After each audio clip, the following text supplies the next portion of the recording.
Hi everyone, and welcome to episode 28 of the great A Song of Ice and Fire linear reread. Today we're covering chapters that take us from the House of Undying, where we finished last time, up to the Blackwater battle. So these are kind of filler chapters that cover the period between the 22nd of August to the 3rd of September 299. They are Tyrion 11, Dany 5, Tyrion 12, and Sansa 4 in A Clash of Kings. So naturally this podcast is going to have lots of spoilers for all the published works in George R. R. Martin's A Song of Ice and Fire series. My name is Bina007, and this has become a bit of a girls' night out part deux. I'm joined today by Tanja. Hi, I'm Tanja, Scilens on the forum. By Casey. Hi, I'm Casey, Blue-Eyed Queen on the forums. By Hannah.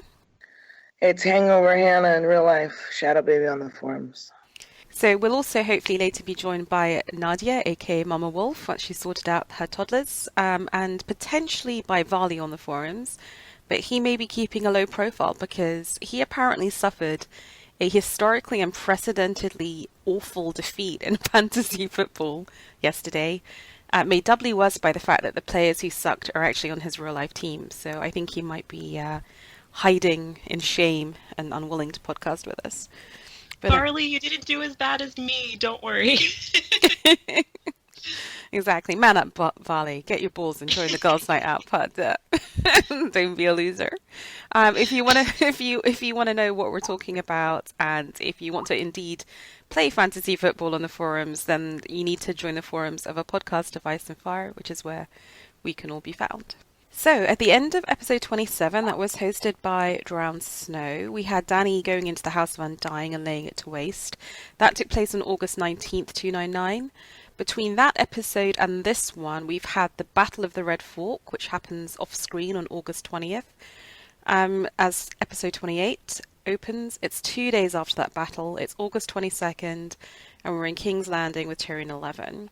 This is actually a consecutive chapter in the books, showing, I guess, that George did want the House of the Undying and the Blackwater to sort of be together and be the sort of epic finale to Clash of Kings. So it's over to Tanja for Tyrion 11. I may or may not have prepared for this. Okay, Tyrion 11. So this chapter shows Tyrion making his final preparations for the Battle of the Blackwater. He sends out his mountain men to harass the approaching soldiers, attacking them by night. He wisely warns them to listen to the scouts who know the territory well. Tyrion then surveys the gold cloaks and realizes he can't trust the mercenaries. As he walks down to the quay, he sees starving children with swollen bellies fighting over fish. He orders Bronn to burn down the slums that lean against the city walls and would allow Stannis' men to simply climb into the city. He realizes he's making men homeless, but at least orders Bronn's men to stop raping the women. Oh, that's very thoughtful of him. Tyrion then ponders the fall of Harrenhall, Storm's End, and Winterfell. He's thankful Robb will turn north, but wisely surmises that Theon has the strength to hold the castle. Finally, Tyrion surveys the three trebuchets, nicknamed the Three Whores, that protect the city. Back at the Red Keep, Tyrion sees Sir Balon Swan and Sir Osmond Kettleblack invested into the Kingsguard. He approves of Sir Balon and almost admires the fact that the Swan family are hedging their bets in the war. But he thinks Cersei's choice of Sir Osmond is stupid. He's barely a hedge knight and has been selling Cersei's secrets to Bronn. We also learn that Tyrion has appointed a loyal High Septon. Back at the Tower of the Hand, Tyrion receives an outdated letter from Doran Martell telling him of the fall of Storm's End that actually took place a fortnight previously. He also receives a letter from Balon Greyjoy offering an alliance and ponders what to do with it. He mistrusts the Greyjoys and their ships are too far away to be of service against Stannis. Tyrion then meets with Lord Jacelyn of Rosby, who tells him Tommen is safe, and with Helene the Pyromancer, who tells him they are well ahead of schedule in producing wildfire. Tyrion is skeptical, but Helene says that their magic has become more potent and inquires as to whether any dragons have appeared. Finally, Tyrion meets with Varys, who tells him some of the merchants are calling themselves Antlers Men, think Stannis will win, and so plan to seize the old gate and open it to him. He writes an order for their arrest. This was my very well-written summary that I wrote myself. Because I prepared for this podcast very well. It's actually, there's a lot goes on in this chapter. Like, it's quite hard to write a more concise summary. I did try, because... Yeah, the Tower of the Hand one is really, really long, so... Because he just meets with absolutely everyone. It's a total survey of the state of King's Landing on the eve of battle. So, kind of makes me admire him because he's got to keep so much in his head. You know, all the different houses, what alliances they're offering, what are the actual like strategic defenses, who's trying to plot against him, what's Cersei doing that's stupid this week, you know.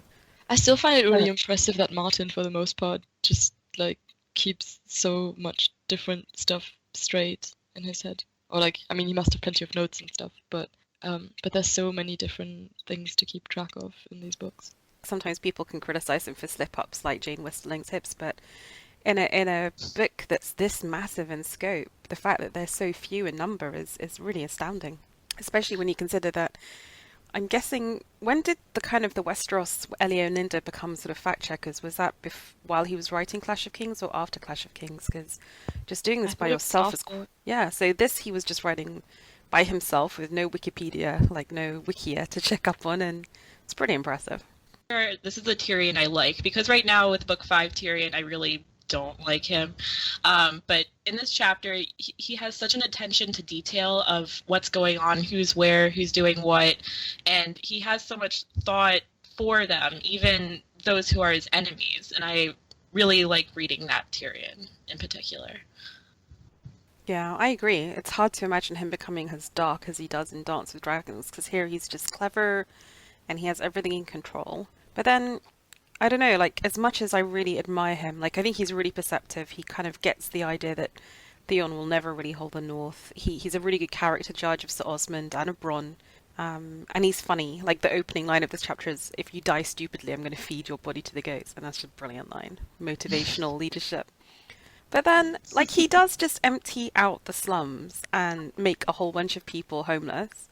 Yeah. And it's strategically the right decision, but he makes no provision.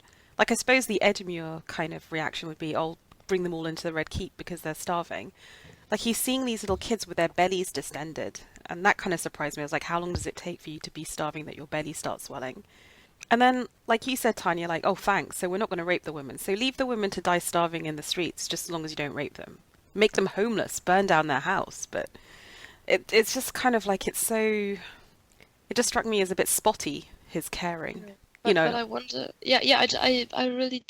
I wonder if he strategically had any other options. I wonder if it wouldn't have been a bad idea to get them, like, to take everyone into the Red Keep. I mean, it sounds really awful and heartless. But I wonder if he had other options that strategically wouldn't have screwed him over one way or another. Even though it's still absolutely horrible, I'm not justifying it in any way. Yeah, no, I think... Yeah. Sorry. I think you're right, Tanya. I think he doesn't have other options. And obviously I can't criticize Edmure for taking in refugees that he can't feed, and then simultaneously criticize Tyrion for not doing that. But I just think it's, like, really spotty. Like, make someone homeless, let them starve. But, God, you know, it just seemed like, why care about the rape then? I mean... Well, I guess he's doing what he feels like he can feasibly do, and maybe it's better than nothing. But... And also in this chapter, we have a lot of, like, isn't this the chapter where he eats with Cersei, or is that the next one? No, he eats with Cersei in the next one, I think, right? Okay, well, either way, like, there's all this food talk in the next chapter, and then they talk about these starving kids in this chapter, and it's a little bit, as you were saying, Gina, a little bit spotty. Like, maybe this is the only thing he can do right now to, like, strategically with keeping King's Landing safe, but at the same time, like, are you going to feed them? What are you going to do with them? But it's like the whole point of a POV chapter is that George should be able to give us their views on life. So he could have had a sentence where he says, and Tyrion looked at all these poor starving children with distended bellies and thought, my God, I wish I could put them in the Red Keep and feed them, but unfortunately that just can't happen. But it's almost like he doesn't even comment on it himself. Sorry, Nadia? I'm just saying that most of the people that are starving in King's Landing can't afford to buy food because it's just so expensive right now because of the shortage of food, right? But Lannisters have money, and no matter how expensive food gets, they can still afford to buy it, right? So that's probably a justification in his head that, you know, I can afford it, so it's okay. So he just basically has a lack of, not like wanton cruelty, it's just, it's hard for him to imagine what that's like, so it doesn't almost even register for him. Exactly, he's just too used to his own life. It's like a blind spot, an ethical blind spot. Yeah. Yeah, that makes a lot of sense. He was saying about him having those houses burned down. Those were that was a very strategic move, right? Like that, those were outside the city and they were leaning against the walls, and it would have been very easy for Stannis' men to just like climb over them. It would basically have been a shortcut to the top of the wall. Yeah. Yes, that would have been too much of a weak spot, I guess. But also just in general, I think from a moral point of view, I think Tyrion is at this point in the books a much better person than a lot of other characters. But I still don't think he's perfect. I still don't think he cares about everyone, and I just don't think. I think he's got so much stuff going on that he considers much more important than thinking about how he could help those people, that he just doesn't think it's worth his time to try and help them somehow, or like to even waste a thought on feeling sorry for them. And that's right. I don't think he's a saint. I think he's a much better character from a moral point of view than many other characters, but he's not a saint. So he's also not ahistorical, right? So it makes sense for George not to give him totally liberal 21st century attitudes to everything that we would have. Sure. So, like you say, he's a better written, more interesting character than that from that perspective. Yeah, absolutely. Yeah. I mean, does anyone know the science? I mean, I was quite shocked at that description of children with bellies distended. Like, how long does that take? I mean, how long do you have to be starving for that reaction to happen? It just made me realise that stuff must have been a lot worse in King's Landing for a lot longer than I'd perhaps thought. Or maybe it doesn't take long for that to happen, so I'm... How long can you Having survive your without- belly distended. Yeah. Sorry. I know nothing about science, so I just wondered if anyone knew. It's from malnutrition, not starvation. I know about science, but I'm not a doctor, so. Oh, okay. So Wikipedia- actually it's not to do with a shortage of food. Yeah, no, Wikipedia says the bloated stomach represents a form of malnutrition which is caused by insufficient protein despite a sufficient caloric intake. Ah, so it's not to do with a war at all. It's just to do with generally being poor and living in a slum. Probably, yeah. And Yeah. children are more vulnerable to... Wow, I had no idea. Okay. I didn't know either. Knowledge. Wikipedia knows everything. Wikipedia for the win. Who's this High Septon? So Tyrion makes the point that he's picked the High Septon. But this guy, does he do anything in the books? Is it the next one that becomes all interesting? Or not? It's the next one. This one, I think... How does this one die? I can't remember. Yeah, neither can I. I don't remember. He's replaced by the High Sparrow, I know that. I'm just on Wikipedia right now. The new High Septon, who was selected by Tyrion Lannister, weds King Joffrey to Marjorie in Storm of Swords. Feast for Crows. His High Septon is regarded as weak-willed but a good man. Okay, so Osney Kettle Black suffocates him in A Feast for Crows, apparently. Aww, that sucks. I find it, speaking of the Septon, I find it interesting that Tyrion is telling him to tell all the people that Stannis is going to burn down the Sept, and like making this a little bit about religion, like getting them on their side, because I guess Stannis is doing that as well. But I kind of forgot that that's like a huge part of getting people on their side as far as this battle and this war goes, while reading this. Yeah, and I guess it goes to show that as early as this book, you start to have people using religion, you know, to inspire people to fight wars for them. So Stannis at the start of this book, and now Tyrion, and that by the time you get to Dance with Dragons and then into some of the preview stuff from TWOW, religion as a sort of, or the abuse or exploitation of religion as a cause for war or to do horrible, heinous acts is going to become one of the prevailing themes. But here it's so quiet, like it's just so quietly brought in. Kind of in the same way as, like I was thinking when the Halline, the pyromancer's telling Tyrion, by the way, have you seen any dragons lately? Because suddenly our spells work. Like, should Tyrion have taken it more seriously? Because we know that this chapter follows the House of the Undying, where Dany's dragons have laid waste.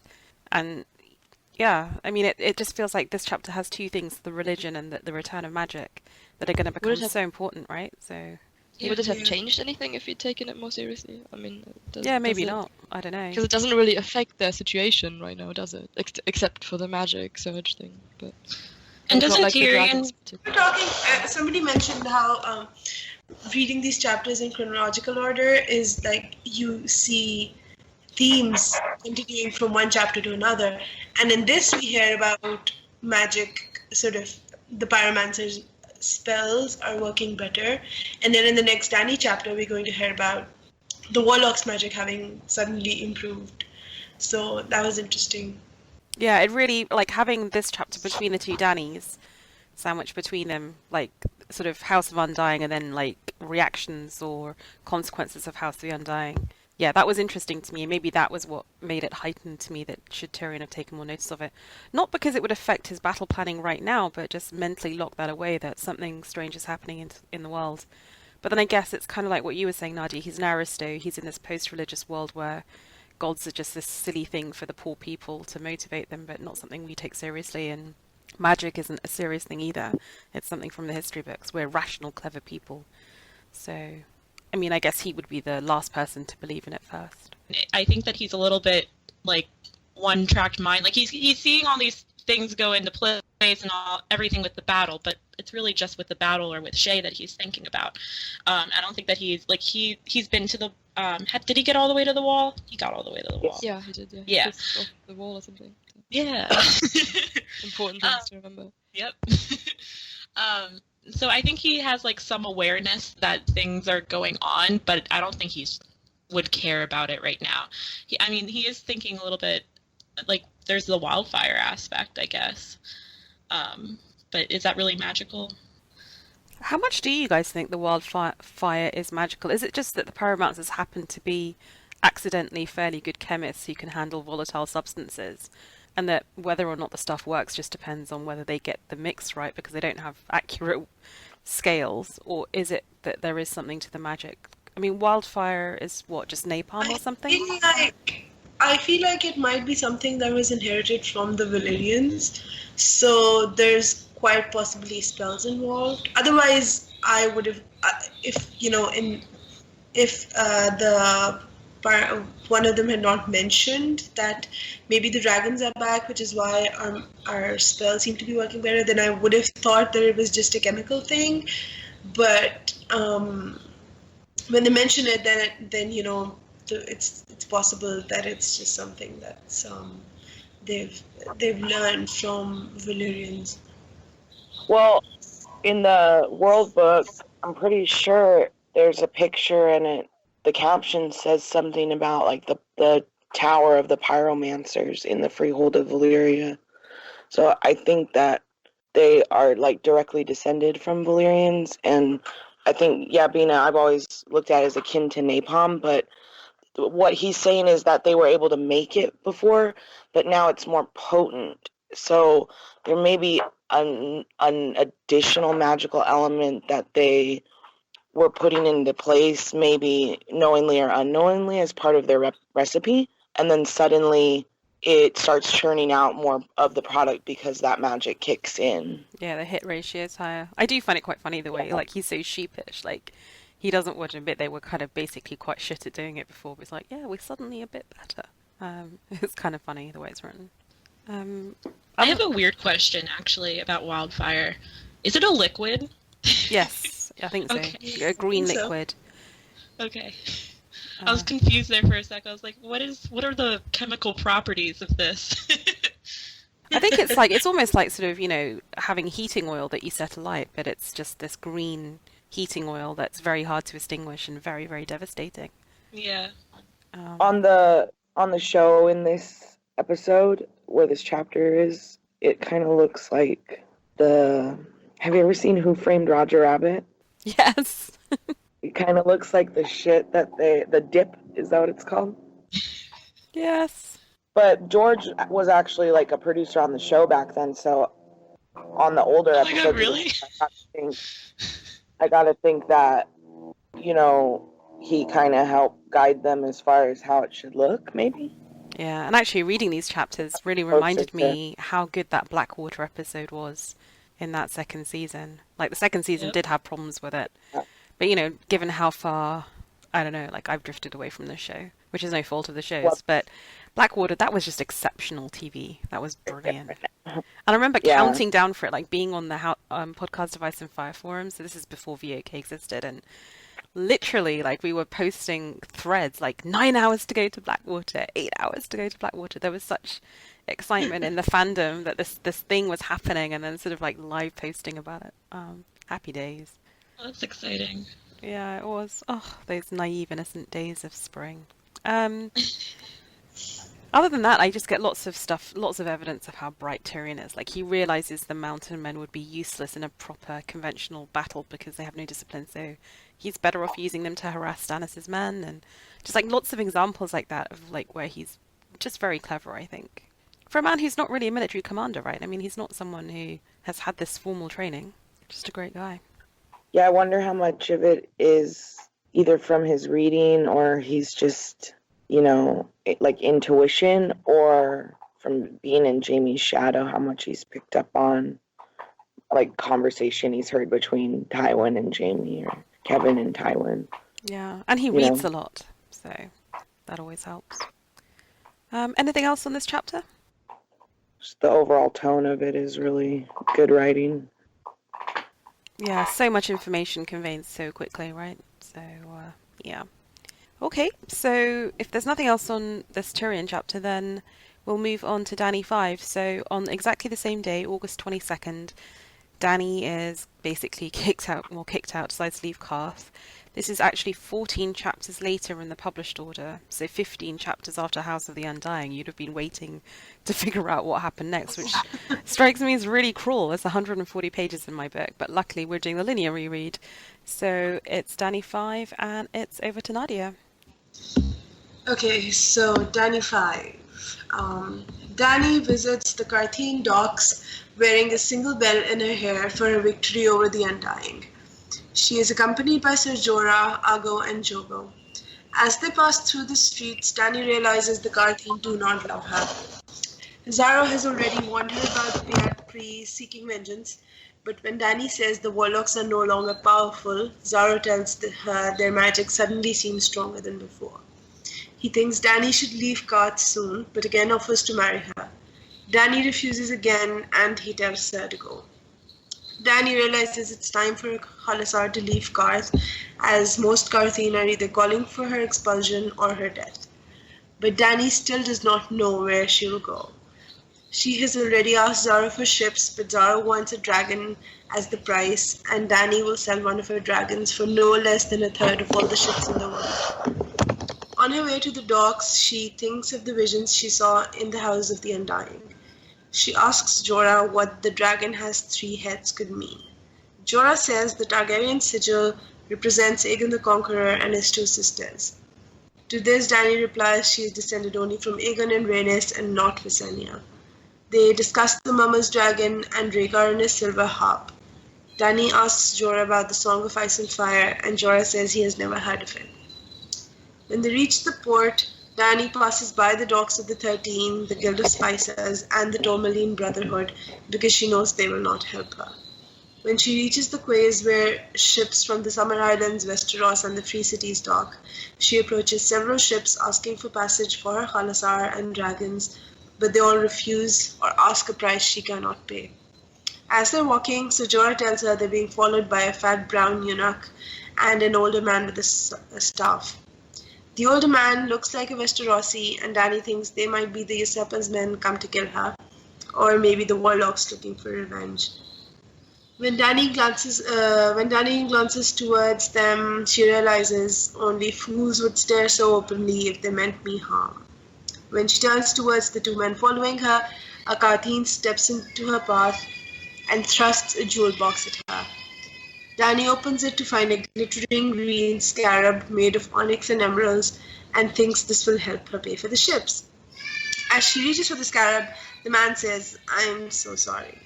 The scarab hisses and Dany catches a glimpse of an arched tail dripping with venom. Her fingers twist with sudden pain. She sees the old man drive his staff into the ground. The old man kneels and tells her it's dead and asks whether he broke her hand when he knocked away the scarab. Her blood riders want to kill the old man, but Dany orders them to release him. Ser Jorah insists that they hurt her, but Dany tells him they were just defending her. She realizes it was a sorrowful man who gave her a manticore. The old man introduces himself as Arstan Whitebeard, a squire from Westeros. The fat brown eunuch is Strong Belwas, and they have been sent to Dany by Magister Illyrio. The old man recognizes Ser Jorah and says he saw him fight a few times. Belwas and Austin tell Dany that they have been told to bring her and the dragons to Pentos, as the usurper is dead and Westeros is in chaos. Magister Illyrio has also sent 3 ships for her. Dany says the ships must be named differently if they are to take her home, and she names them as Balerion, Vhagar, and Meraxes. And that's it. There we go. Good summary. So There's a lot. the first time you all read this, which may be recently, maybe a long time ago, did you think Dany was coming home? Because I did. I thought, this is it. Yeah, I thought, finally, 2 books in, she's at least headed towards. I was like, the book's going to end with her landing on the shores of Westeros, because that's what an idiot I was. Yeah. Oh. I saw the show first, so I knew, but Likewise. Yeah, it's and the first time you read this or saw the show, so I guess if you saw the show, you knew it was Barristan Selmy, right? Yeah. Yeah. So Nadia, Can we- maybe to you, when did you figure out it was Barristan? Because I didn't for ages. Well, I might have been spoiled about that. I think I read it on a forum somewhere. Okay. I didn't figure it out. So I knew when he showed up who it was. How about you, Tanya? When did you figure out she wasn't going home, and did you think she was going home, and when did you figure out it was Barristan Selmy? I don't think I figured out it was Barristan until, I don't know, really late. Maybe when he said it. I don't know. I don't remember if I read this book such a long time ago. I don't remember if I thought she was going home. But there are. I'm pretty sure I thought she was going home. Yeah. can we? Plenty of clues about who it might be in this chapter. Like it says, he looks like he's from Westeros. He says he's a squire. He actually says he's squired with a certain Lord Swan, which Barristan Selmy actually did. And then he fights really well. He manages to, kill a manticore with just a staff. And he also recognizes Ser Jorah and says he's seen him fight, and Ser Jorah thinks he's familiar. So, if you wanted to figure it out, you could have. Also, Arstan is like the worst cover name for Paris. That's true. Oh yeah, I'll come up with something completely different. Barristan, Ariston. Oh, no one's gonna figure this out. It just seems, yeah. I don't know. I didn't figure it out, to be fair, so I guess I can't judge. But In hindsight, it seems so obvious. I guess. Kinda. I knew when reading it, but I'm sure not everybody picked up on that. But knowing that it's Barristan, I'm like, you just took the last part of your name. But then I also think I read the books very differently from how I read Dance and how I will read any future books, because I wasn't trying to figure anything out. I was just reading them.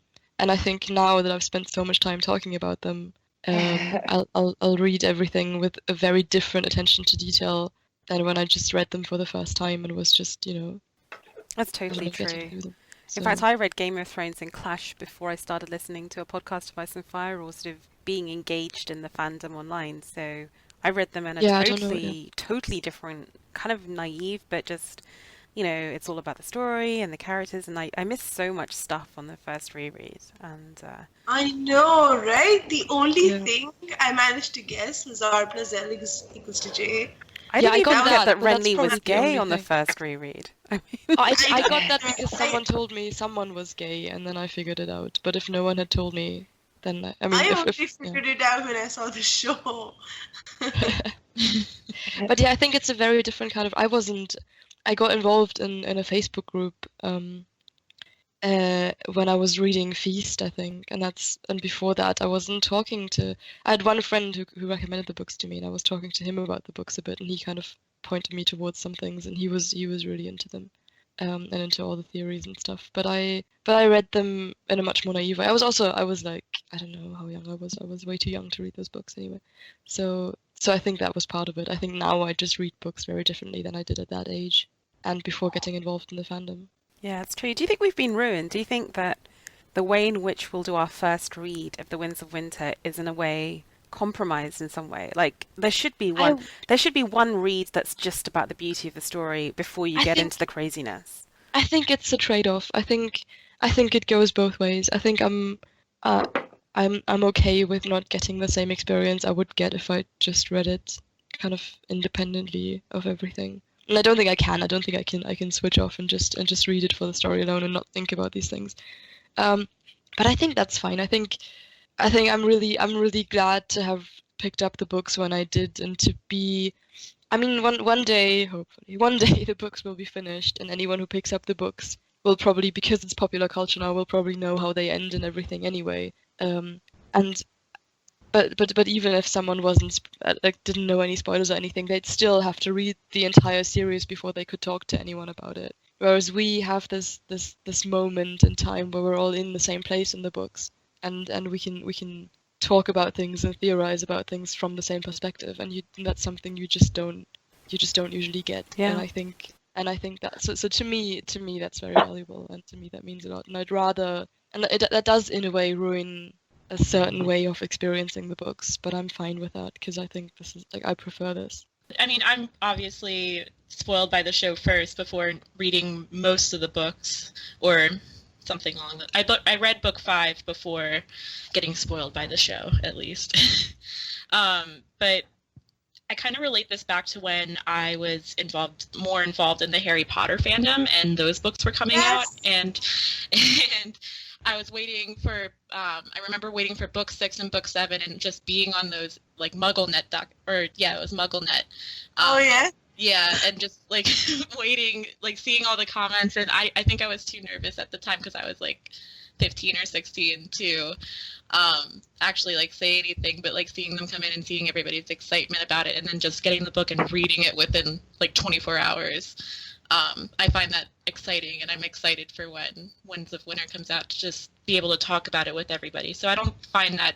I feel like, yeah, maybe like without this, I like take my time with the book more and find more things, but I find this just exciting in general. So I think that's the thing though with it is like it's wins now, so there's so much already. Like I think once you get to Aegon or Fagon, by that time there's a lot of those chips on the table, and so I would say it's inevitable that you'd be looking for stuff at this point, because like you say with Harry Potter, it wasn't necessarily like Prisoner of Azkaban or Goblet of Fire where you're looking at the bigger picture endgame stuff, and those books are a little more self-contained and individual.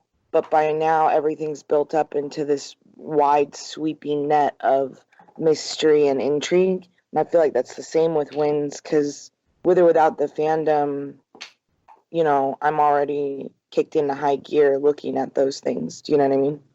I think the other problem, I mean, at least for me and you, Hannah, here, because we watched the show, is that we've seen that stuff, and so I don't know if our experience will be like as exciting as it will be for Tanja, Nadia, and Bina. Yeah, I'm a little worried about what we've been spoiled on already, but yeah. But at the same time, I'm kind of not though, because when you think about it, it is so different already. And you know it's going to be better. Like by Feast for Crows, actually by like halfway through Storm of Swords, it starts to break off in big ways. So yeah, the book will be unspoilable in certain ways because there's just certain storylines they're not even doing at all, you know. And then the other ones that they've done is like, well, whatever. But I mean, I'm already like reading the, you know, excerpts and looking for clues and stuff, you know, like when the not Euron, but Euron chapter came out, I was like, I reread that thing like 3 times in like an hour because I'm like looking through it all. Like, what is this? What is that? Oh. So I don't know. I think it's kind of where you are though, like in the literature. You know, you're going to be looking for stuff. Okay. Maybe us a little more because we've got to come on here and talk about it. Okay. For me, this way is so much more fun. Like for Harry Potter, I read like the first 4 books in one go, and then I had to wait for Order of the Phoenix. And then after that, there was this. After I think Half-Blood Prince, I remember everyone just going crazy about who RAB might be. And I remember it's so much fun just coming up with crazy theories about, you know, basically what we're doing here right now. is, Yeah. we read this stuff and then we come up with crazy stuff. And now when I eventually read Winds of Winter, as I read it, and hopefully since we're kind of at the end of the series and things sort of start to, resolve, I can think like, oh, we discussed this and we thought this might happen, and oh, that person said this and we thought he was crazy. It makes it more involved and personal in a way, I think. And I think Exactly, it's going to be so much more fun. Maybe we should get back to Dany 5. Sorry. Yes. Well, this is all good stuff. I wanted to say that it took Aston 8 months to get to Dany from Westeros. He left King's Landing or was kicked out on December 23rd, 298, and it's now August 22nd. So long journey time. And then the only other thing I wanted to say was that the mad portents since the House of the Undying. So that really cool Gothic description that George does. Like he sometimes does really cool horror writing about all this craziness going on. Just really reminded me of Macbeth's Scilens, when just before when Duncan's murdered and all of nature is kind of going crazy because of evil in the world. Yeah, that's a good point. Sorry, Casey? Oh no, I was just gonna say something if you didn't have anything to say and save you. But the only one of my few notes for this chapter is going back to the reread that I hosted. I think it was 21. We discussed a lot about a warlock's maze. And Yes. in this chapter there is a warlock's way, and I don't know what that is, but I'm sure that we could discuss it and try to figure it out, or we could not. But phantom tortoises have been carrying messages along that way, as the book says. And the mystery continues. It sounds like a private warlock road, like. Yeah, probably like just it's the warlock's way. That's their area of housing or whatever. So the tortoises are like patronuses. You send messages. Yup. The Blue Network for warlocks. I think we lost Tanja and Bina there. Anything else on the Dany chapter? I mean, it is fairly straightforward, right? She's wandering around. She realizes she's got to bugger off because, her putative boyfriend is just a dickhead. And people don't give a shit about her now, so she decides to just, dress rough anyway. And then someone tries to murder her. And these two dudes show up, like R2-D2 and C-3PO, and save her. And that's all cool. Yep. I was just like, yes, strong Belwas. Awesome. But, it's, stuff happens, right? There's no real deeper meaning in this chapter, is there, on anything? Just the coolest part of the chapter for me was when she renamed the ships. Yeah, that was cool. Yeah. So two things that I think. Have you ever read Dune by Frank Herbert? On my list. So that's one of my very favorite books, and for me, reading the books, Dany became one of my very favorite characters pretty early because she does remind me a lot of Paul, and this chapter, I remember when I first read it, it was now he's said goodbye to Duncan and he's having to go deeper in the desert more, I don't think I thought that she was going home, even separating what I knew from the show as reading it just straightforward. I thought, nope, something's going to happen and it's going to take her. It's almost like Odysseus, right? I was just going to say Odysseus, yeah. Sweep her farther away, because that just kind of seems to be her part to play, is that long homecoming. And I agree. I didn't think that would pay off. I just thought that by the time she'd been in Karth, that would have been enough waylaying. Little did I know there was another 2 books worth of waylaying to happen. But, I'll do 3.5. Yeah. Also, the other thing on Dany 5 is, so Illyrio has sent these boats, right? So, could have done that before, could have done that earlier. How long does it take to send boats? How does he know she needs boats? What's going on?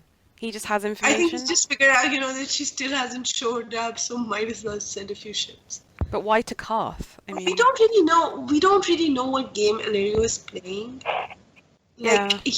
Is he putting all of his, all of his money on Fagon, or is he still playing with both of them? Like, I think he's trying to keep options open. Yeah, or he does really want to have an alliance between Dany and Aegon, or Does anyone think maybe he's in league with Duck Sauce and like when he saw that Duck Sauce's marriage proposals weren't going well, that we're gonna? I don't know. I think again it's a case of how slowly information travels in this world and how distorted it might be, because basically Dany fled after Drogon died, right? And she fled through the Red Waste where there was nobody that she interacted with. And then she spent some time in an empty city. And then eventually she made her way to Garth. And that's like the first big stop, right? And that's where Illyrio sends the ship, so maybe he just sent them as soon as he figured out where she was. Yeah, that's probably the most likely scenario. Do you think Yeah, that I'm sure that George? the- Sorry. Oh no, I was just gonna say I'm sure that the dragons would have been big news and that would have carried across the lands pretty quickly. But I think the Garthines are the ones that find out about the dragons first, right? That's the first major city she stops in. Yeah. And the first major port, and ports are sort of like the hub for information traveling. Yeah, Right? I mean, like George makes a big deal about that this is like one of the epic port trader cities of the world, and that therefore Illyrio living in another Yeah. one would definitely get the info. But he's one of these characters that I feel that even this late into the novels, I have such a he and Varys. I just have no idea really what they're up to. They're kind of like how I felt about Middlefinger, sort of like a book ago. Or a book and a half ago. There was a period with Littlefinger where, I mean, kind of like now where we are in Clash of Kings in the next chapter with Tyrion and Cersei, where they're both thinking, you know, where the frack is Peter Baelish? And I sort of feel like I'm at that point with Illyrio where I just really do not know what he's up to. I can't wait to find out. So here's the thing. Do you think that Illyrio just wrote her off and then... Because, like, he doesn't know about the dragons until she gets to Karth. Yeah, I mean, my 'Cause basic assumption is that he married her off to this horse lord, thinking that gets her out of the way. Maybe she makes something out of it, in which case I can exploit that. But my default assumption is, you know, she doesn't really. And then suddenly the eggs hatch, the dragon eggs hatch, and he gets wind of it. And then she gets to Karth, and the dragons are seriously kind of big now. And he's like, shit, I need to get this woman back in the fold. But it's kind of a simplistic reading, I think. So if if their hopes were pinned on Viserys and then they had like Aegon as a backup, you know, do they hear about, oh well shit, now she's got dragons and some followers, let's go snatch her back up. And then the other thing to that is the riot in King's Landing happens after they get to Karth, right? And if we think that Varys took I can never remember his friggin' name. It's not Tyget. Tybeck Lannister? He disappears, right? And everyone thinks that Varys took him. Do you think that has something to do with them finding out about her dragons? Yeah, I don't. Oh, yeah, maybe. Don't know. I don't know. Anyone? It's a lot. Yeah. Maybe the listeners can tell us their theories, because I struggle on this one. Anything else on this chapter? Nope. Stunned silence. I have comments about wildfire because I asked my dad about it.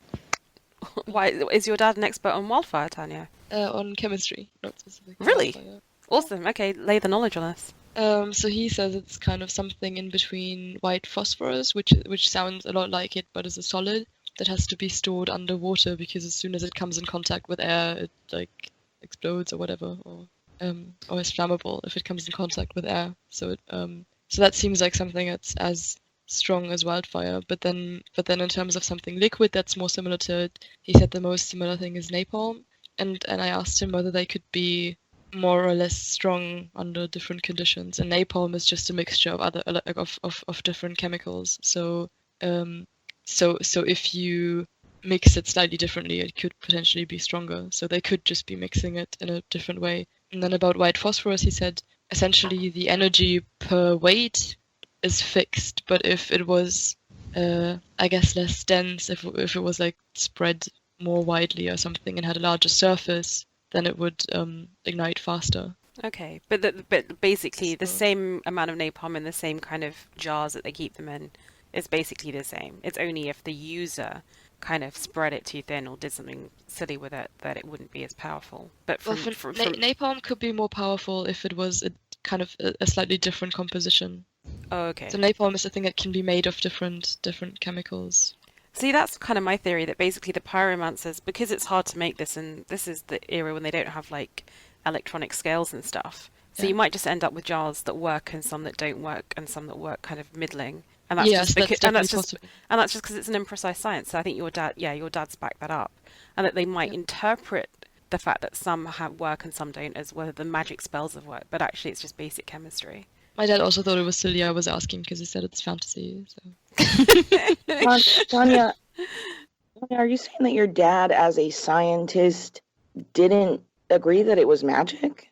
I yeah, no, don't that's understand. that's No, kind of my, his that's point. my He said interpretation. there's no point in like he first said he wanted to know why I'm even asking this because it's a fantasy novel, so it's made up. So why would I want to know Yeah, how any but it's a real fantasy novel properties? that's obviously informed by real life and real history. Yeah, no, that's true. You know, But also like- he's read the books. I made him read the books.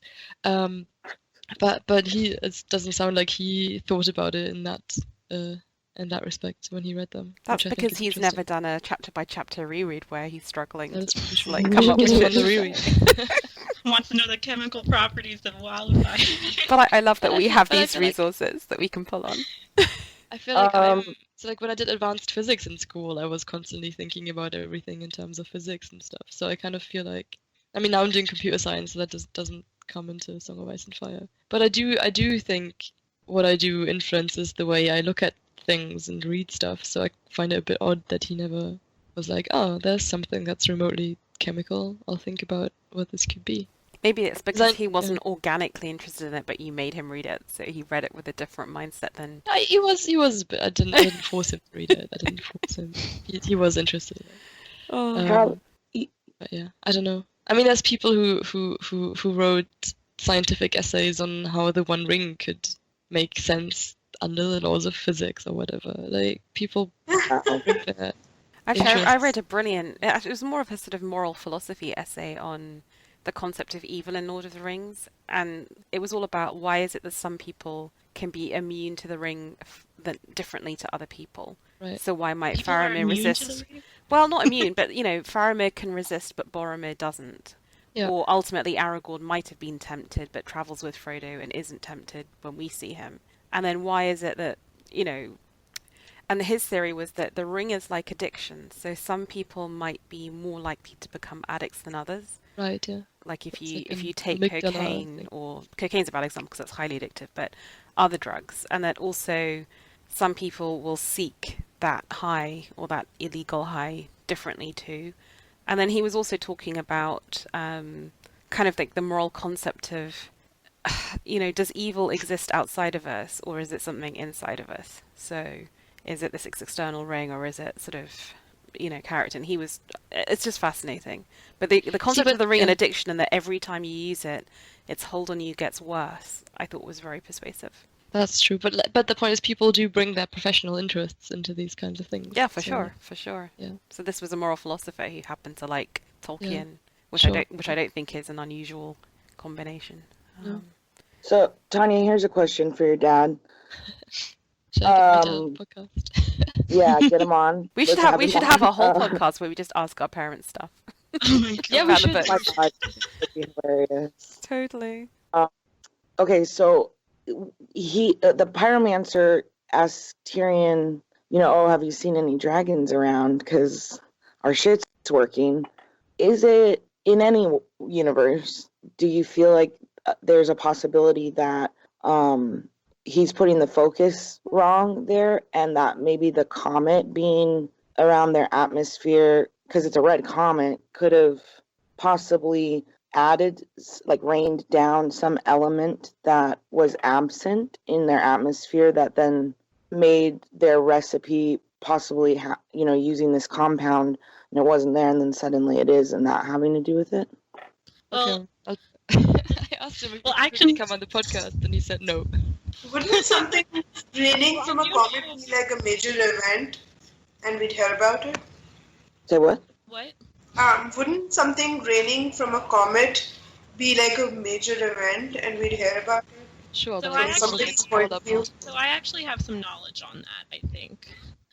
So whatever the comet is, like the comet is spewing gas and water generally, like, you know, this is a fantasy world, it could be other things as well, into space, and that will, if it's close enough, fall onto Planetos.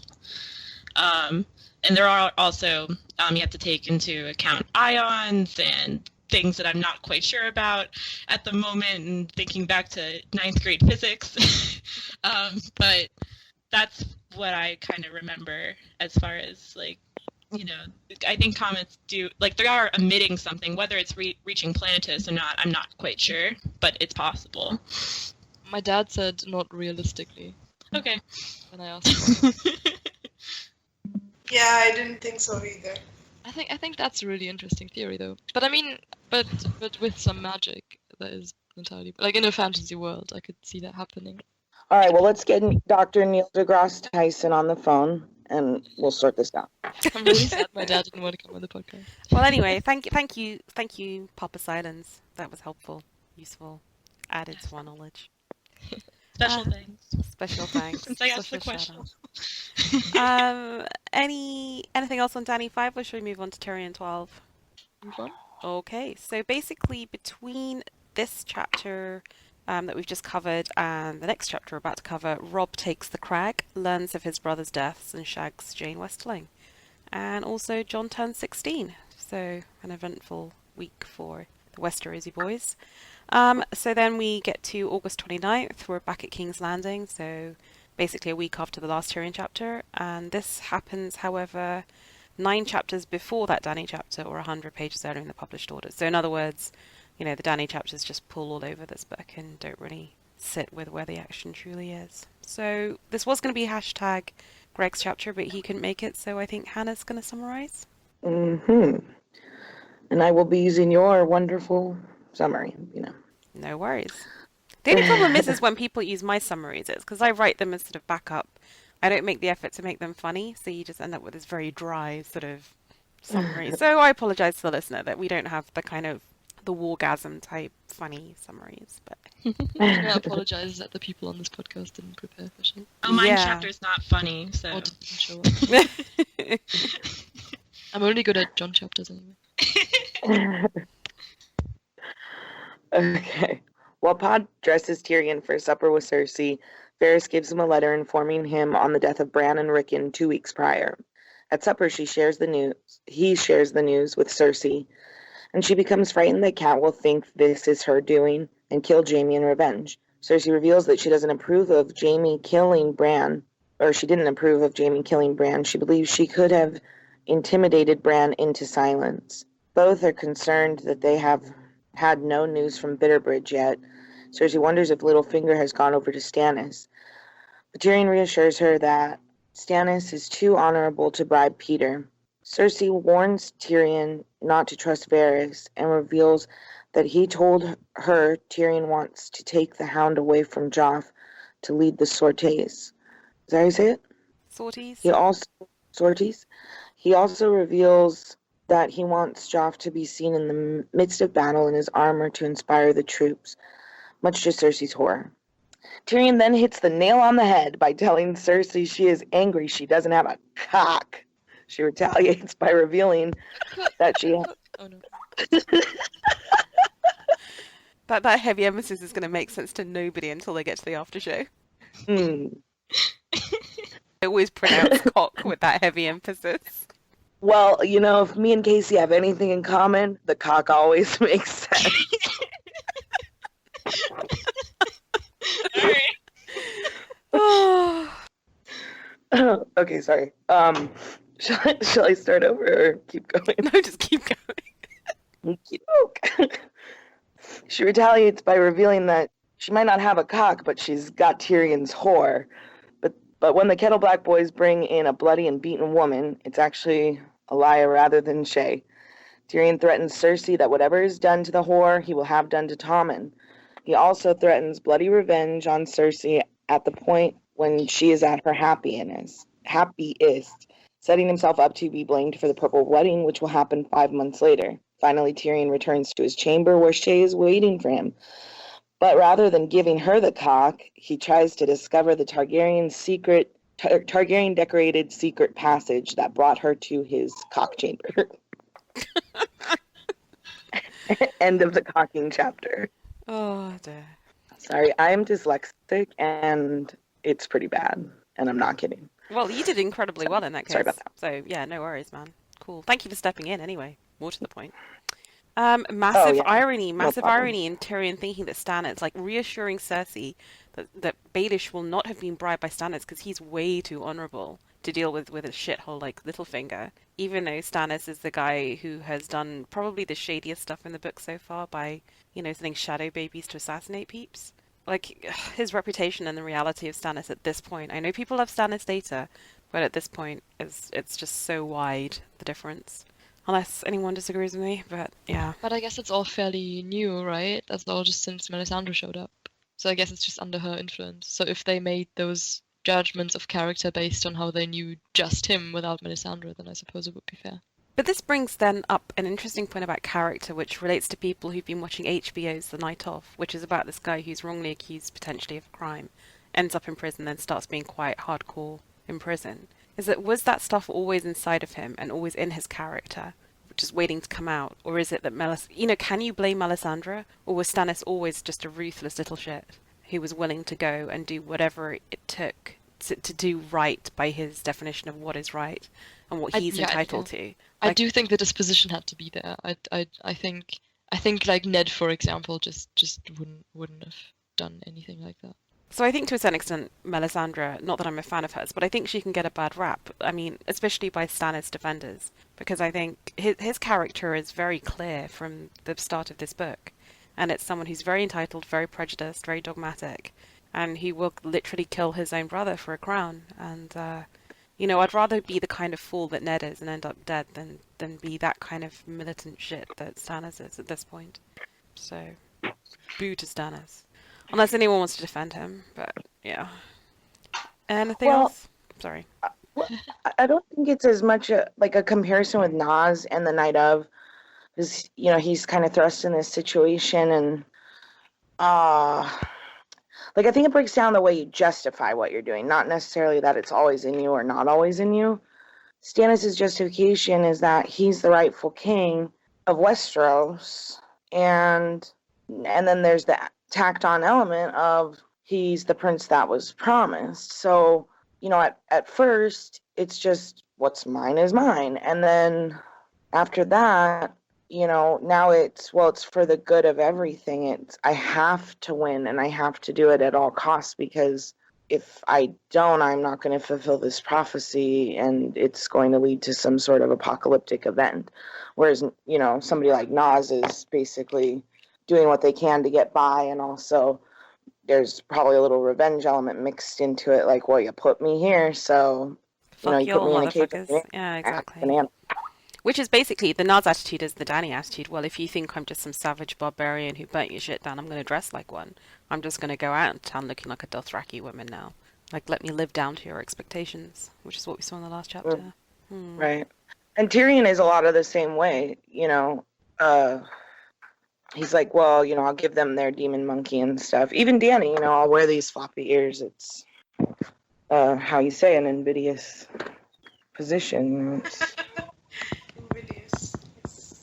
Invidious positions. Whereas I think sort of Tyrion and Jaime, by contrast to Stannis, are people who threaten horrible shit but don't do it. Like, Tyrion says he's going to basically, I'll rape... Jaime doesn't do horrible shit? Well, in threats. So Tyrion says he's going to rape Tommen here, right? If she does anything to the whore. And Jaime says he's going to, shoot Edmure's baby in a catapult. But then Jaime also does push Bran out the window. Jaime does plenty of horrible things. Yeah, I'm not saying they don't do horrible stuff. I'm just saying that they know how to threaten.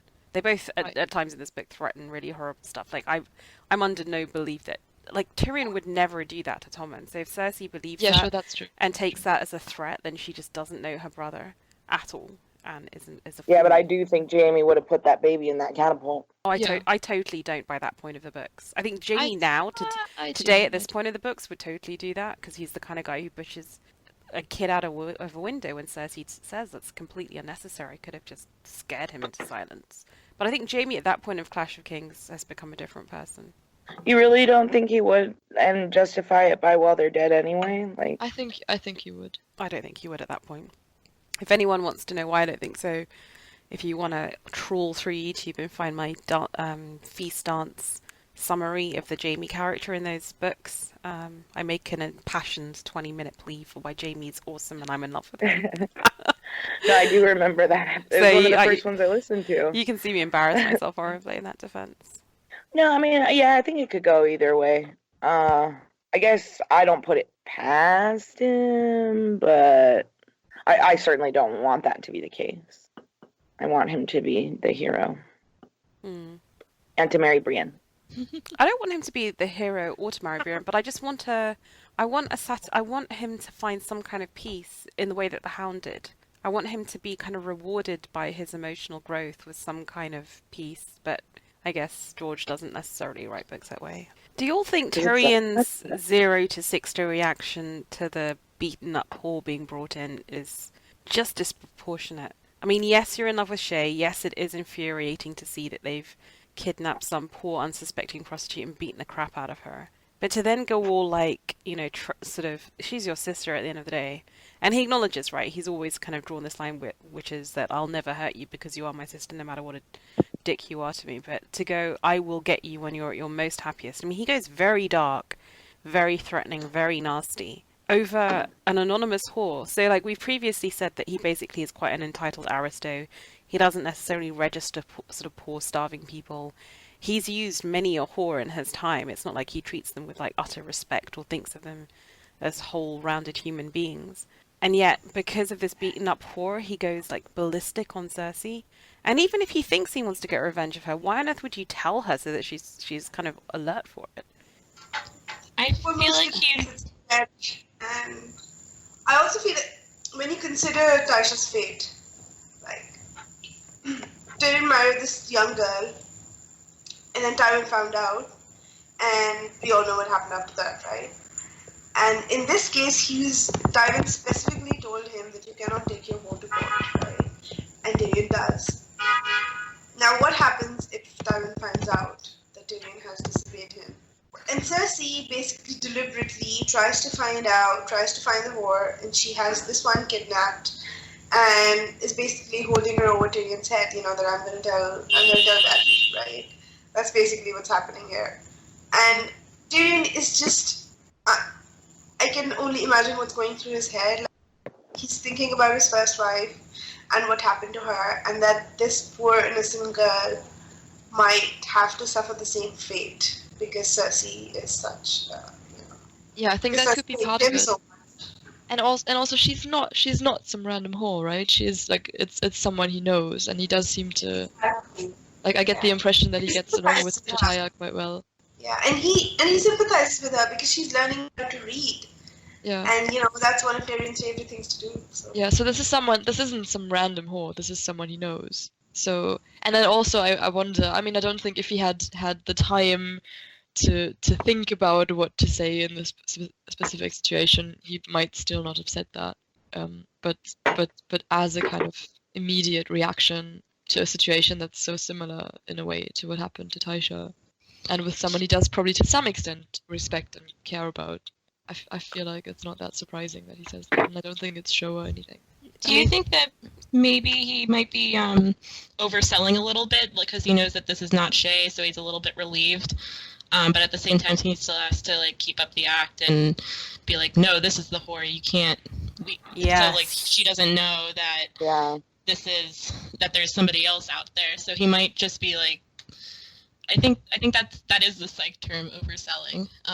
When you try to convince somebody of something otherwise. That's exactly that. 0 to 60 to me is bad acting and great writing. I actually don't think he means to get this cold, bloody revenge. I still think probably at this stage Tyrion does have a kind of a morality barrier that would stop him doing the absolute worst to Cersei, and certainly to Tommen or his nephews and nieces. Sure, but there's a difference between saying it and doing it. But he's definitely over-egging the pudding here, I think. And it's just lucky that Cersei's not clever enough to see through that. I also find it funny how both Tyrion and Cersei at this point are. I'm pretty sure we know Tyrion is trying to emulate Tywin in this moment while he's talking to Cersei and be as cold as he is. But I also think that Cersei is probably doing the same thing, as she wants to be in Tywin's position and in that kind of position of power. So I find it funny that they're just trying to be their father at the same time while talking to each other. Yeah, that's a good point.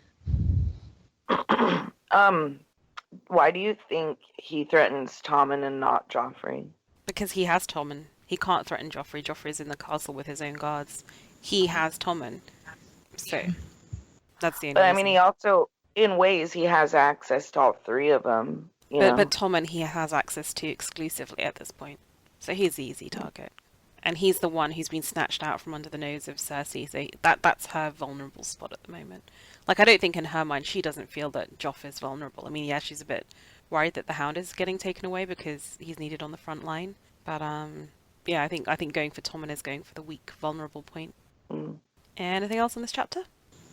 I mean, I think that's okay, because I think a lot of these chapters are just moving pieces into place and motivations into place before Blackwater. So there's a lot of information, but it's not as kind of profound, maybe. The descriptions of the food, it's just so over the top. I know. Then my first note is all the food in all caps, and I'm like, I'm so hungry right now because I was reading before dinner. I was like, what am I gonna make? It's also because we're doing the linear reread, having it directly, like, the linear reread forces you to think that he's seen these babies with swollen bellies and given an order to torch a bunch of poor people's houses, walked for an hour back to the castle, seen a boring ceremony for a couple of hours, and then sat down to this massive feast. And it never crosses his mind, shit, like those poor starving people that I've just made homeless and I'm eating all this stuff. Yeah. I think I said that a little bit in the in Tyrion 11 when we went over that as well, but I agree. Like, he's having all this food and he doesn't put like two together that there's all these people that are really hungry, and he's like leaving Swan behind, I think it was, because it was so rich. He does feed the people. He gives them a nice big pot of minstrel-stroni soup.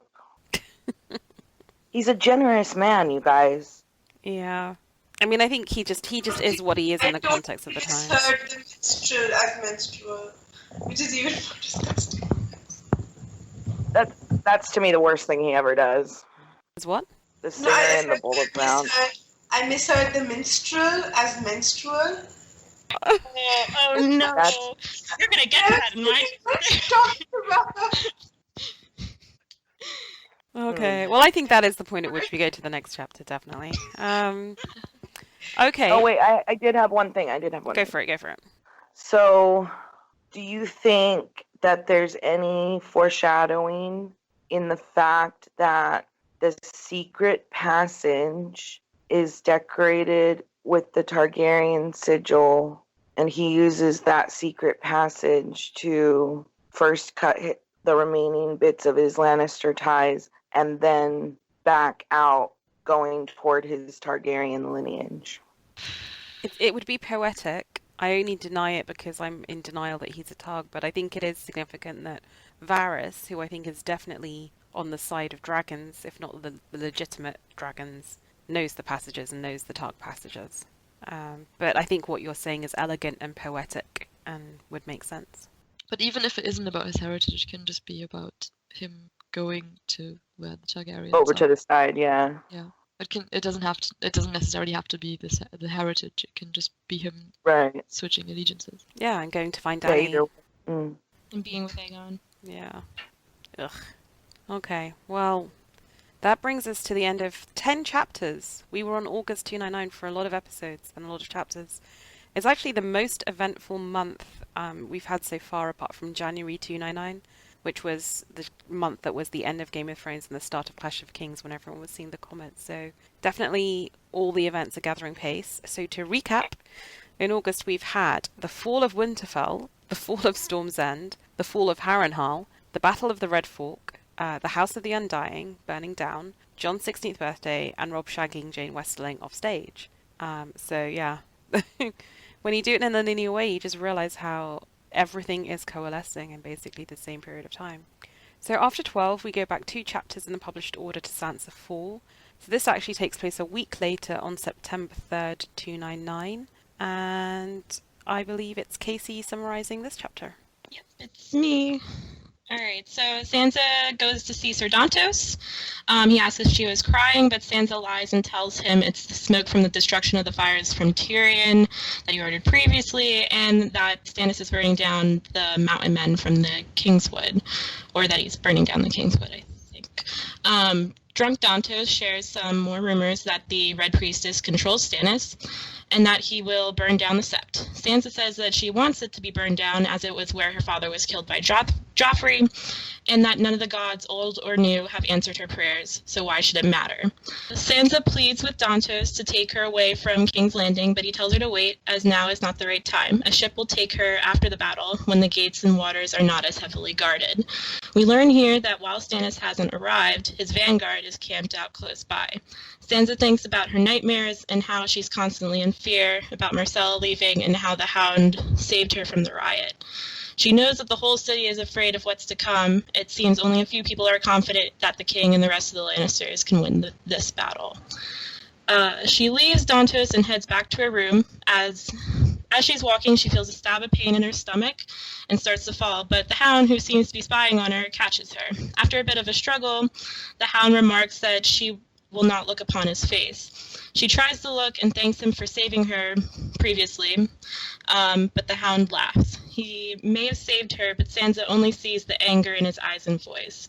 She asks why he finds so much joy in scaring people. The Hound replies that he loves killing, and that everybody, including her father, does too. She's taken aback and asks why he is so hateful. He replies that she shouldn't think all of her knights as gallant and romantic because they are also killers. He puts his sword to her neck as he asks her of all the people, or as he tells her of all the people that he's killed, and that he fears no man. Sansa thinks that he fears his brother, the Mountain, but holds her tongue. He continues and tells her that there are no gods and no true knights. Sansa tells him that he's awful, and what Sandor says is the awful reality of the world she lives in. Sansa goes up to her room, telling herself that there has to be truths in her childhood stories. That night, Sansa has another nightmare of the riot in King's Landing and wakes up to find she's had her first period. She's taken over by emotion and fear of being married to Joffrey and tries to burn and clean everything with her blood on it. She fails and ends up burning most of her clothes in the process. She's presented to Cersei in borrowed clothes that barely fit her. Oddly enough, my favorite line of this chapter is something Cersei says in response to Sansa thinking that her period will be more magical. A woman's life is 9 parts mess to 1 part magic, and I couldn't agree more. Sansa shows a bit of dismay in front of Cersei when she is asked about marrying Joffrey, and Cersei seems almost comforting when she tells her that she may hate Joffrey, but she will love her children. Cersei also reveals that Robert was never there for her when she had her children. We end this chapter with Cersei's remark that love is poison, a sweet poison, but will kill you all the same. Very good. Oh, where to begin, Nadia? So much Sansan goodness. Yeah. I actually have no notes on this because I just love it all. It's just all beautiful and lovely and wonderful. And then you just have Cersei being just so sadly cynical. Yeah. There's all this, in the beginning of the chapter build up to Sansa finally, becoming a woman, I guess, with her stomach pains, and she thinks it to be fear, I guess. Or I think that's what George was going for anyways. And then, I think Sandor is oddly, trying to comfort her. But in, the worst way possible.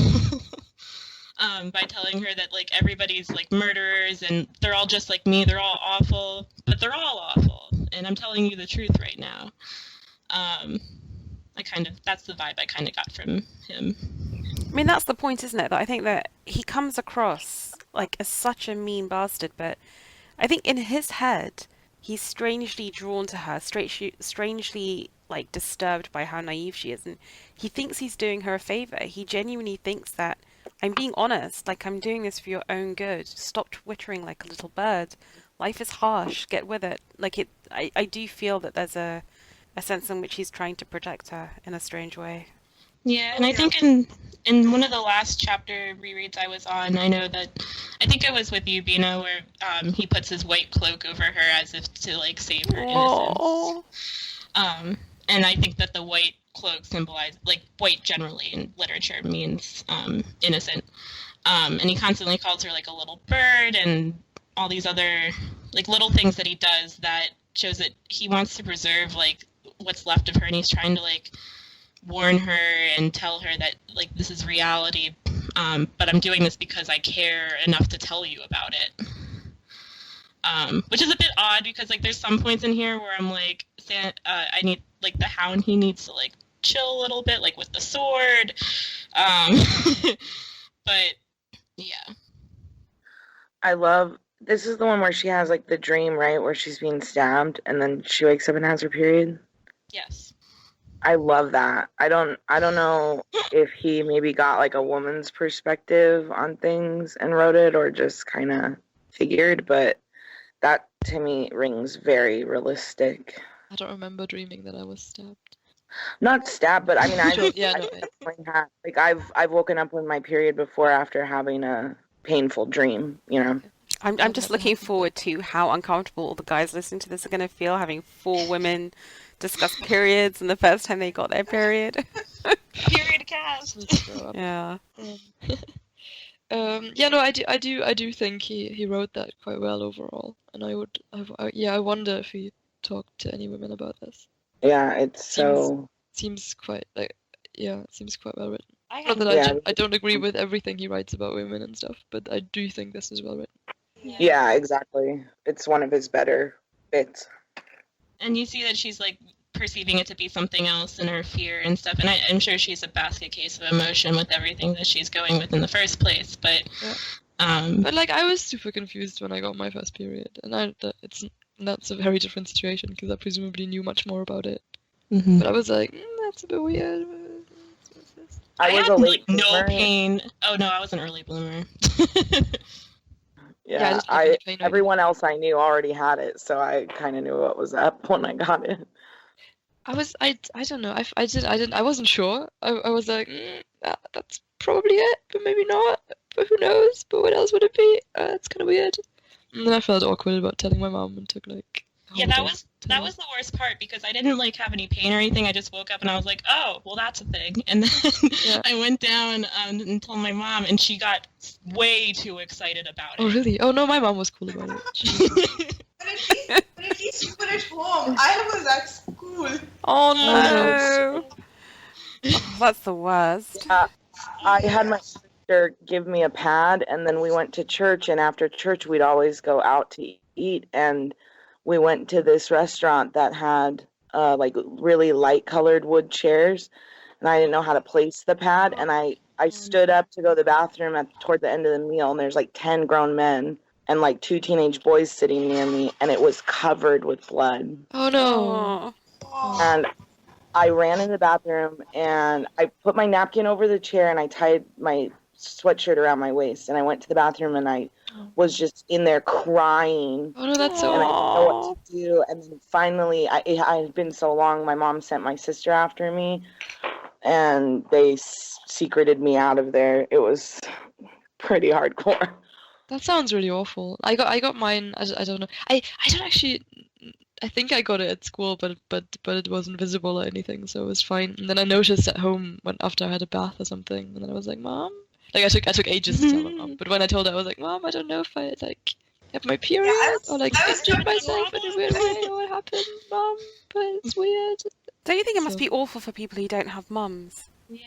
Yeah, probably. Like if ever there's a time when you need your mum, that's a time. Yeah, that's true. And Cersei's the only thing that Sansa has in this case, and she's just like Yeah, sure. very like nonchalant. Although I feel like it doesn't matter if she's a little bit nicer here or not. Cersei's still awful to Sansa, but she does Yeah. seem a little bit more comforting in this chapter. Sure, but a little bit more comforting is still not. It's still very- not. Yeah. No, Still not know your what's mum, really though. about Yeah, what Cersei's telling her is that Cersei knows that her damn kids aren't Robert's damn kids, and she's like, well, you might hate Joffrey, but you'll love his kids. Like, how the hell would you know? That's true. It's She really loved kinda She loved Robert's twisted. kid so much she aborted it. That's not. Yeah, very I good, mean, is it? she is like the worst. But I still feel that Cersei analogous to the Hound, because, there's 3 people who are giving Sansa advice in this chapter. Dontos is the one who looks the most friendly, but is actually a treacherous little shit. And then you have the Hound and Cersei, who both seem really brutal and rough with their advice, but actually are trying to be protective. I think that when Cersei tells her, I know that Joff can be a handful. I know you're not going to have an easy marriage, but you will have children and you will love your children. I think in her twisted head, she's being nice. She's like the Hound. She's being Yeah. protective of Sansa. I think this is genuinely her trying to reach out. And Yeah, I think so too. and even when she's telling her about, pregnancy being tough and that, most women's work is messy and disgusting and the man's going to be out hunting and you're going to basically be on your own because you're not going to have a Jaime. I think in her own twisted way, that's her trying to be like the Hound. Like, grow up. Don't be the little bird. You've got your period now. Man up. So, woman up even, which is more tough in this world. I think this is the best we're going to get of Cersei for a while. That's what I'm saying.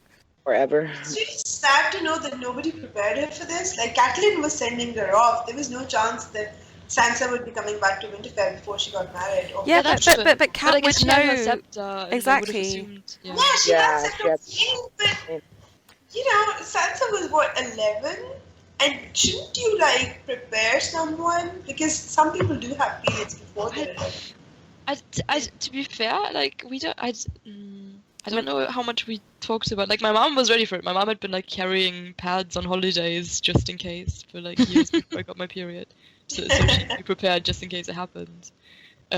But we didn't talk that much about it before it happened, or when it, or It's ever. we have kind of a tradition in the family because it's really kind of awkward to talk to your mom about it. Yeah, So my mom and I are super close, but I think so.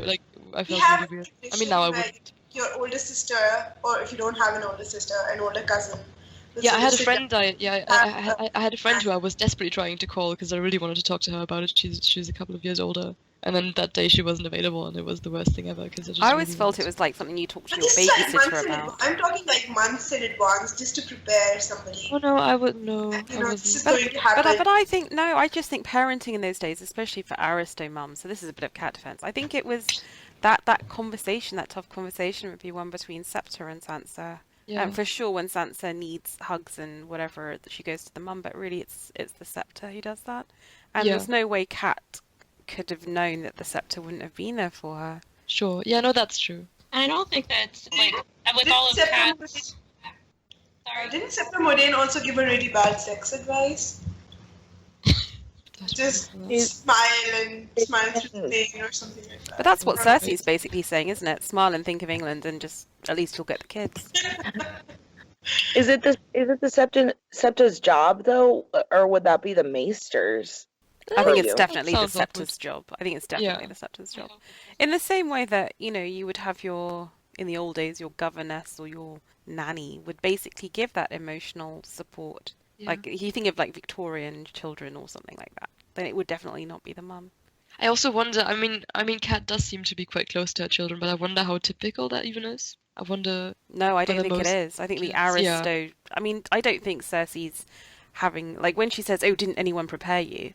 I don't, for any reason, think Cersei's having these discussions with Myrcella. Yeah. I think probably what not, she no. means by "did no one prepare you?" Didn't your mum tell the Septa to tell you? Yeah. Because I just tend to And I think of these also- aristos as sort of late Victorian English aristos. I think that it's definitely because she mentions it in the first book, right? Or, I don't know if Sansa specifically mentions it, but it's mentioned that once she flowers, she'll marry Joffrey. I think that she was prepared for that. I just don't think that Sansa was prepared for this entire situation. Like Cersei saying, like, didn't anybody tell you? Like, that's not the problem here. I think it's more that Sansa is dealing with the reality that she's going to have to marry Joffrey now, and that the last, like, inkling of her innocence, like, her own body is now gone. And I think she's just dealing with that and not necessarily, like, actually, like, being prepared for Mother Nature to take its course. I mean, isn't flowering just as common of a term as moonblood? Like, are you telling me she never heard anyone refer to it as that? I mean, what did she expect? But it's like even by modern standards, it's a really weird thing to I don't know. It's a really weird thing to happen if you don't. You don't know what to expect. Experience to even if someone told you exactly what's going on, even then I feel like it's like a really weird. I mean, I knew exactly what was going to go on, but I still felt that it was really weird because no matter how prepared you are for it, when it's actually happening for the first time, you're like, that's weird. You're just so I don't know. We had sex ed and got a really good breakdown of it, and I had 2 older sisters, so I felt like I had, Did you not all think the it was information. weird though at all? Like, well, I mean, oh my God, I've had it for so many years now that I feel like it is really fucking weird. I'm like, God had to have been drinking his breakfast the day he designed the female reproductive system, because it's totally stupid. Yeah. And I hate it. And so, like, I feel like it's so obnoxious and crazy the more I have it. That's but true. back then, I felt like I expected what happened, and what happened was what I expected. Do you want to hear a fun period fact? Yes, please. Always. My favorite things. So in, like, I want to say medieval times, so like 1200 AD or something along that lines, whenever the plague happened,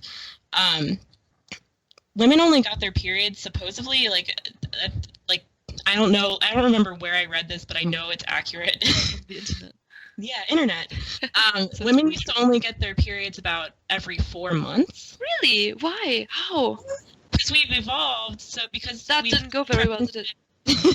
well, we've evolved so much because I think that we've, as human beings, have tried to prevent pregnancy.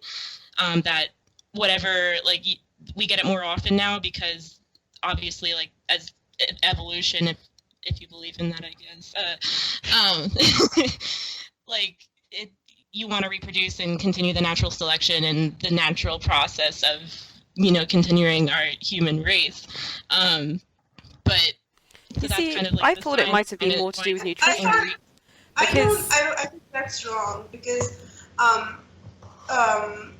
in Islam we have like traditions of how you do stuff. Like specifically for periods, you're not supposed to pray because it's basically you have a leave, right? When you're having a period, it's like you're off from praying. Okay, so there are rules regarding that.